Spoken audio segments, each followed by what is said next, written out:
I thought the DNA test would finally give me peace of mind.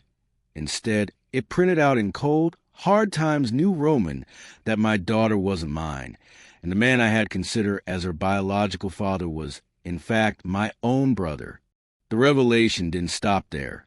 It was merely the first thread I pulled, unraveling a tapestry of lies my wife, Sharon, had woven so deep and so intricate that I began to question the very fabric of every memory from our 7-year marriage. Was any of it real? Or was I just a convenient placeholder in a story she and my brother were writing for themselves? It started not with a bang, but with a whisper of doubt, a nagging feeling that grew like a poisonous weed in the neglected garden of my marriage.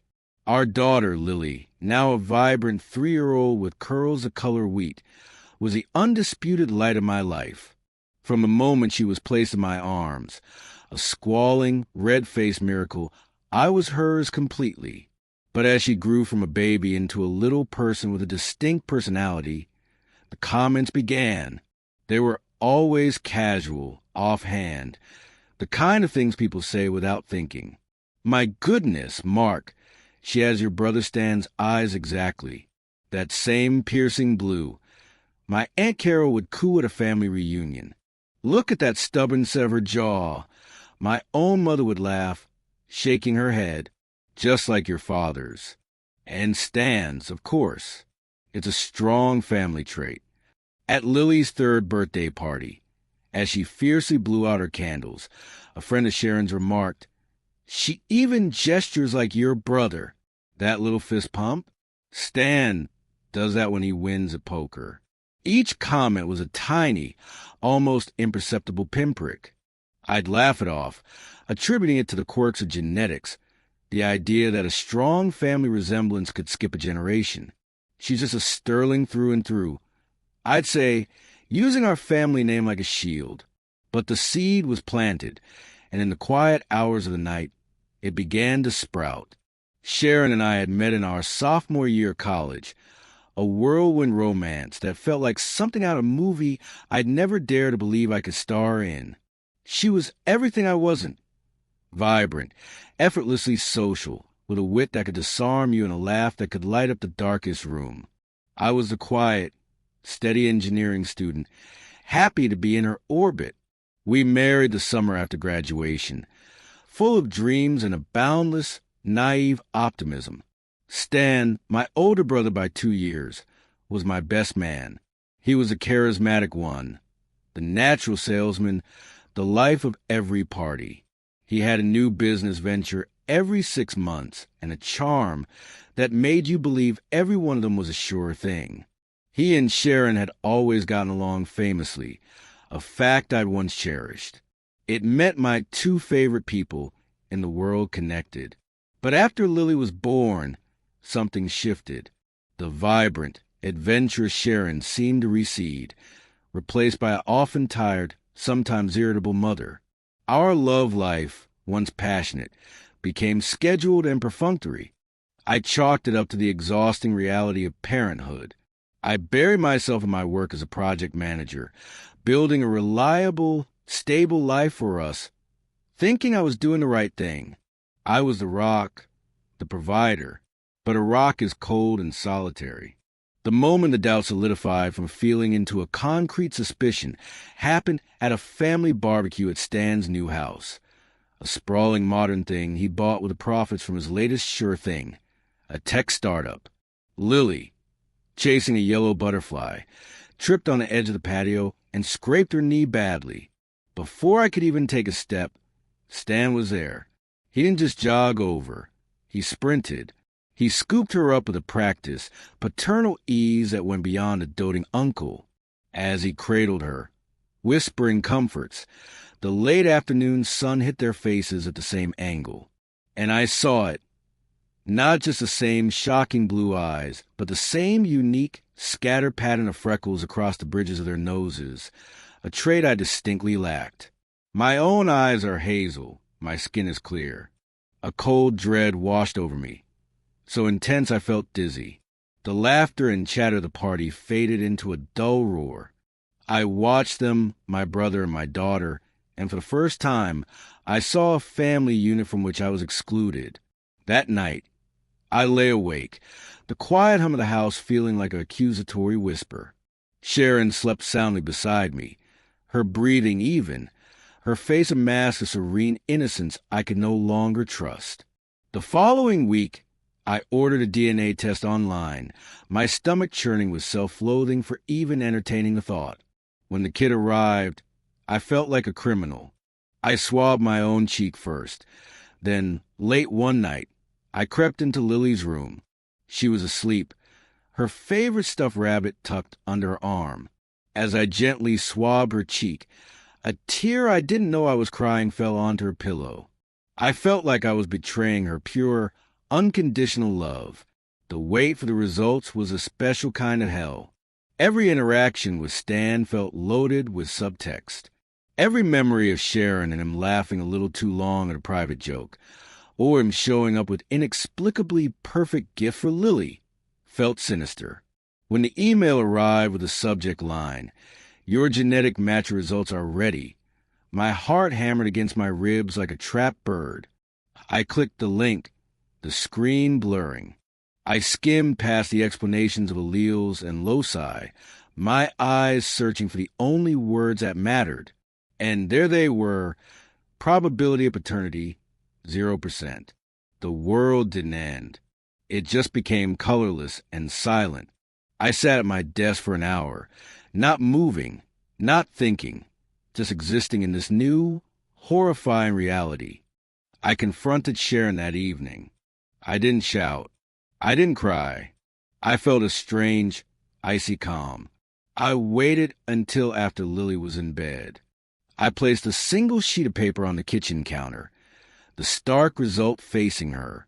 She was loading the dishwasher. She glanced at it, then did a double take. Her face, usually so composed and carefully managed, went through a rapid, unguarded series of emotions. Initial confusion, then dawning comprehension, then sheer, unadulterated fear, and finally, a terrifying, resigned calm. She slowly closed the dishwasher door and leaned against the counter, not meeting my eyes. "It's not what you think, Mark," she whispered, her voice thin and reedy. "What should I think, Sharon?" I asked, my own voice flat and alien to my ears. That the test is wrong? That my daughter is actually my niece? That my brother is a father? Enlighten me. What is a version of this that isn't utterly devastating? She wiped the tear away with a jerky movement. It was only once. A mistake. A terrible, terrible mistake. She took a shuddering breath. "It was after your father's funeral. You remember what you were like. You were a wreck. You just shut down. You pushed me away. You pushed everyone away. Stan was there. He was comforting me, and we were both so sad, and we had too much to drink, and it just happened. I never meant for it to happen. I thought Lily was yours. I swear I did. The timing was so close. I convinced myself she was early. The funeral, the single darkest time of my life. My father, the rock of our family, the quiet, dependable man who had taught me everything from how to throw a baseball to how to change a tire, had died of a sudden, massive heart attack. The grief had been a physical weight, crushing me. I had indeed retreated into a shell, unable to process the pain, unable to be the strong one for anyone, not even my wife. And Stan, the charismatic, capable one, had stepped up. He'd handled the arrangements, greeted the guests, been the shoulder to cry on. The betrayal cut deeper than I could have ever imagined. It wasn't a sordid affair with a stranger. It was a violation of family at its most vulnerable core. He had been comforting my wife while I grieved for our father. Without another word, I turned and walked upstairs. I packed a bag with shaking hands, throwing in clothes, my laptop, my toiletries. The normality of the actions was surreal. Sharon followed me, pleading, crying, but her words were just noise. I looked at her, really looked at her, and saw a stranger. I walked into Lily's room. kissed her sleeping forehead, breathing in her sweet little girl's smell, a pain lancing to me so sharp I almost cried out. Then I left, driving aimlessly before checking into a sterile, impersonal extended-stay hotel. The silence there was deafening, a stark contrast to the life I had just left. The next morning, fueled by a cold fury, I made 2 calls. The first was to a lawyer, a woman named Ms. Gable who had a reputation for being ruthless in complex divorces. I scheduled an appointment for that afternoon. The second call was to Stan. I met him at a neutral bar, a dimly lit pub where we'd often gone to watch football games and complain about work. He walked in with his usual easy smile, clapping me on the back. "Mark, good to see you, buddy. I was starting to think you'd fallen off the planet." I didn't smile back. I just looked at him. His smile faltered. "What's wrong? You look like hell." I didn't say a word. I simply slid the folded DNA test results across the sticky wooden table. He picked them up, his brow furrowed in confusion. I watched his face as he read it. The color drained from his cheeks, leaving a sickly gray pallor. His hands trembled slightly. He looked up at me, his eyes wide with a horror that seemed genuine. "Jesus, Mark, I don't know what to say." His voice was a hoarse whisper. "Try the truth," I hissed, leaning forward, my hands clenched into fists on the table. "Was it just once? At the funeral?"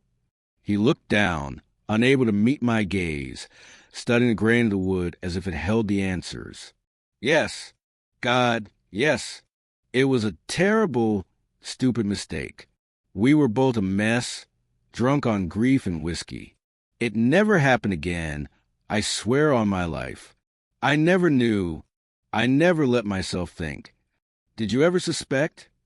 I asked, my voice dangerously low. "When you looked at her, when you saw your own eyes staring back at you." He hesitated.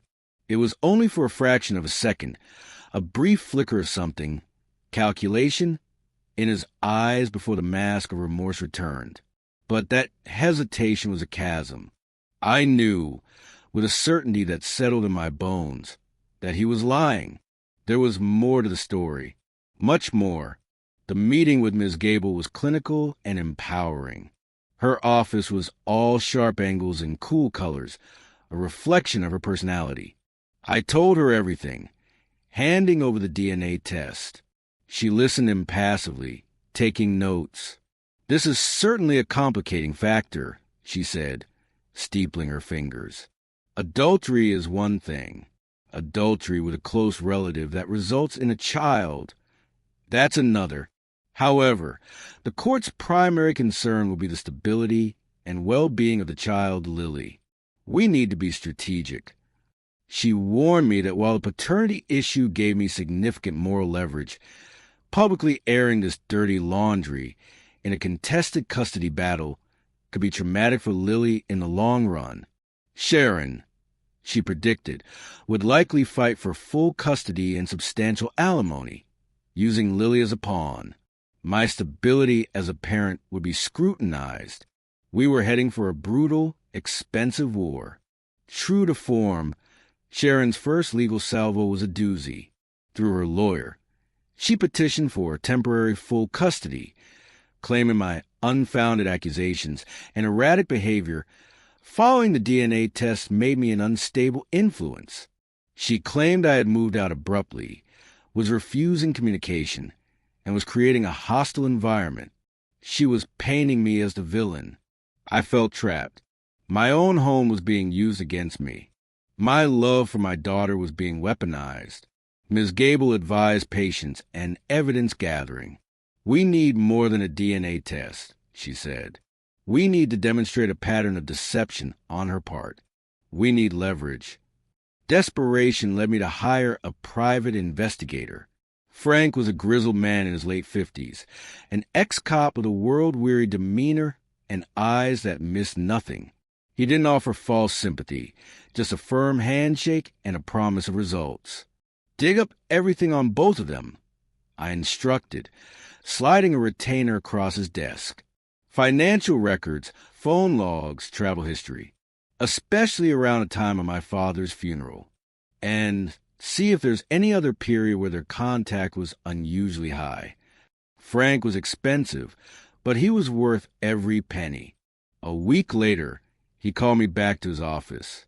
The file he laid on his desk was thicker than I'd expected. My heart sank. "It wasn't a one-time thing, Mr. Sterling," Frank said, his voice devoid of judgment. "It was a full-blown affair." He walked me through the evidence. Credit card statements showed rooms at a discreet boutique hotel in a city 3 hours away, booked under Sharon's name, but paid for with Stan's corporate card. There were 4 such occasions in the 9 months leading up to my father's death. Then there were the text messages.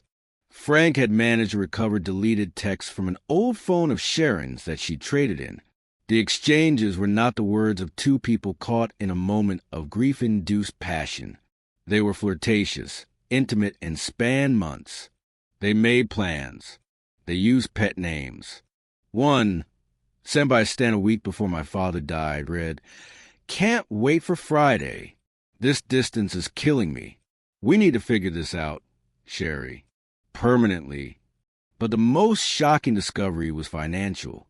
Frank, with a forensic accountant's eye, had traced a series of structured payments from my father's estate, which Stan was managing as the executor, into a secret bank account held solely in Sharon's name. The payments started just a month after my father's death and were cleverly disguised as consulting fees and investment reimbursements. They totaled over $150,000. My father had been comfortably well off, a frugal man who had built a solid nest egg over a lifetime of work. This was a significant, fraudulent chunk of the inheritance meant for his sons. The pieces of the puzzle were snapping together, but the picture they formed was monstrous. This wasn't just a betrayal of me. It was a betrayal of my father. Had he known? The question haunted me. I confronted Stan again, this time in the cold, empty conference room at Ms. Gable's office. I had Frank's file with me. I didn't yell. I just laid out the evidence, page by page. The hotel receipts, the text messages, the bank transfers. Stan broke down completely.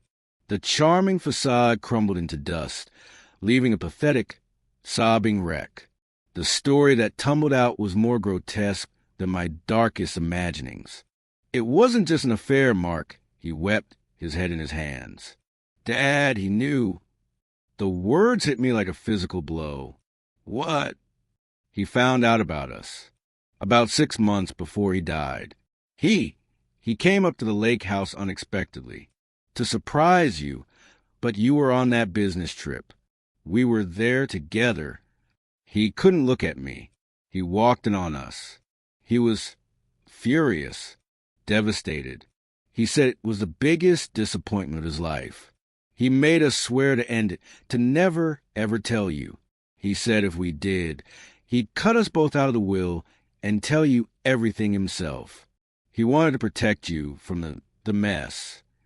I felt the room spin. My father, a proud, honest man terrified of scandal and family disintegration, had tried to contain the damage himself. He had died carrying this terrible secret, believing he was protecting me. The stress of it, the heartbreak, must have been unimaginable. Was that what contributed to his fatal heart attack? But Stan wasn't finished. After our father's death, Stan, as the executor, saw an opportunity. He and Sharon had concocted a plan. He would systematically funnel money to her from the estate, and in return, she would ensure he remained a constant, involved presence in Lily's life, his secret daughter. They were monetizing their betrayal and my father's legacy. The affair hadn't ended at the funeral. It had simply evolved into a cold, financial conspiracy. The funeral, it wasn't the first time, Stan admitted, his voice hollow with shame. It was just the last time. We were scared after Dad died. Scared you'd find out. But when you didn't, we got greedy. A cold, clear rage settled over me, burning away the last vestiges of grief and confusion. This was no longer about a broken marriage. This was about justice. For me, for Lily, for my father. I took the entire file to Ms. Gable. Her professional composure cracked for a moment as she read through it. A sharp intake of breath. "This changes everything," she said, a grim smile touching her lips. "This is beyond divorce. This is fraud. Embezzlement. We have them by the throats." We scheduled a final, high-stakes mediation session. Sharon, her lawyer, and a visibly shaken Stan were present. They walked in with an air of prepared defiance, expecting to negotiate custody schedules and asset splits. They did not expect a 3-inch thick folder I placed in the center of the polished table. "I'm going to make this very simple," I said, my voice eerily calm, echoing in the quiet room. "You're going to agree to my terms, or I will destroy you both." Sharon scoffed, though I saw a flicker of fear in her eyes. "Oh, really, Mark? And what are your terms?" I laid them out point by point. 1. Sharon, you will sign over full legal and physical custody of Lily to me. You will have supervised visitation, to be determined by a court-appointed therapist. 2. You will renounce all claims to alimony. We will divide our marital assets based on a fair, but not generous, appraisal. You get what you came into the marriage with, nothing more. 3. Stan, you will immediately resign as executor of our father's estate. You will provide a full, audited accounting, and you will repay every single cent you stole, with interest, into a trust fund for Lily. You will sign a legally binding confession regarding the embezzlement. Sharon laughed, a brittle, ugly sound. Or what? You'll tell everyone your brother is Lily's father? You'll humiliate yourself and your daughter? Go ahead. The court will see you as vindictive. I didn't blink. I opened the folder. Or, I said softly, I will take this evidence of your long-term affair, and most importantly, this evidence of you two conspiring to defraud my father's estate, to the district attorney. You'll both be facing multiple felony charges. Grand theft, fraud, conspiracy. You'll be looking at prison time. Not a country club prison, Stan. Real prison. The color drained from their faces. Stan looked like he was going to vomit. Their lawyer, quickly realizing the gravity of the situation, asked for an immediate recess to confer with his clients. The silence in the room as they left was profound.